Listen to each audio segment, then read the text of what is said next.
Jessica Stacy. The book's called Magic Love. The sea was calm, no waves, no fish, just water. The birds flying away from towards the sky. Then the sea turned red.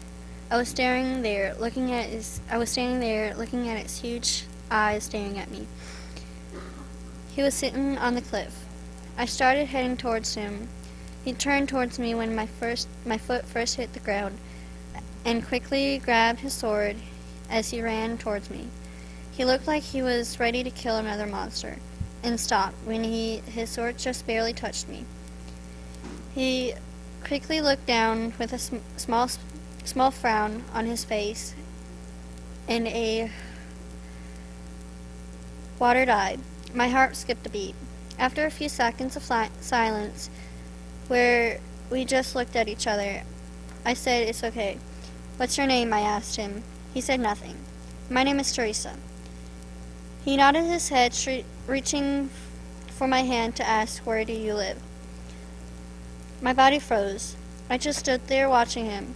He took my hand and slowly pulled me close to his body.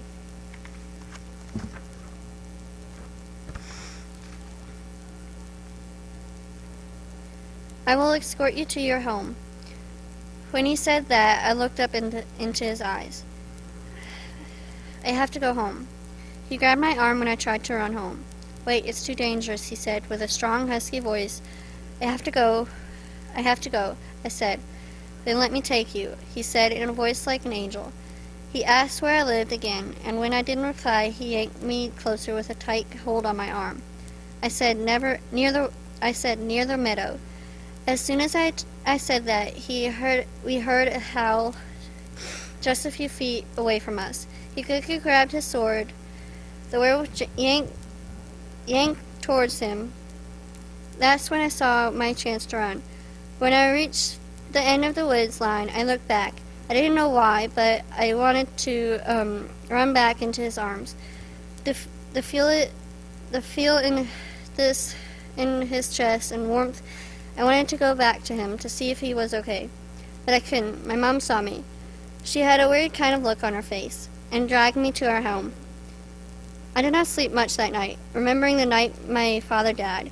He was attacked by a dragon.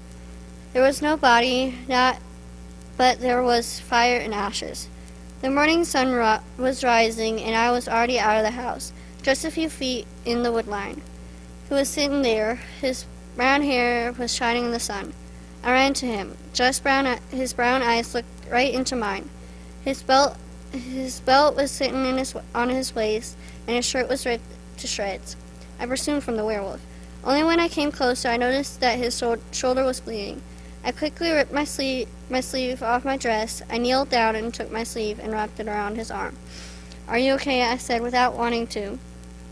"I'm fine. By the way, my name is," he said with a breath between each word. Then he fell silent. I ran to my mom with tears in my eyes. I told her everything from the time I first saw him to now. She then yanked me in the house and told me to get my things. I did not have much since we didn't have that much money. I had 2 dresses, well, one now since the one I was wearing had only one sleeve. "Why?" I said. "Because," my mom said with her very demanding look on her face, and 2 bags in her hands. When we were on our horses, my mom told me that forest is not a place for a girl to be. "Yeah, but he's just a boy," I said with tears in my eyes. "He is a monster, just like everything else in the forest," my mom yelled. "No, he is not," I yelled when I turned my horse around and rode my horse to the place where he was. He was not there, but there was an alarming sign. Footprints everywhere, not the good kind either. Something lifted me into the air and took me to a cave well up the mountain. It put me down gently, and I ran into the cave.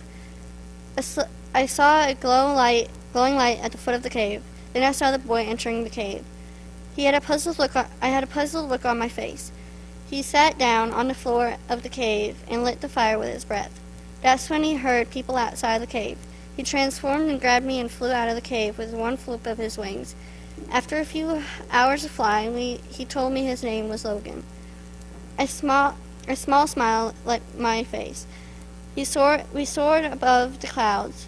I had no idea where we were, but I didn't care. I felt safe for the first time since my dad had died. That's when our journey actually began.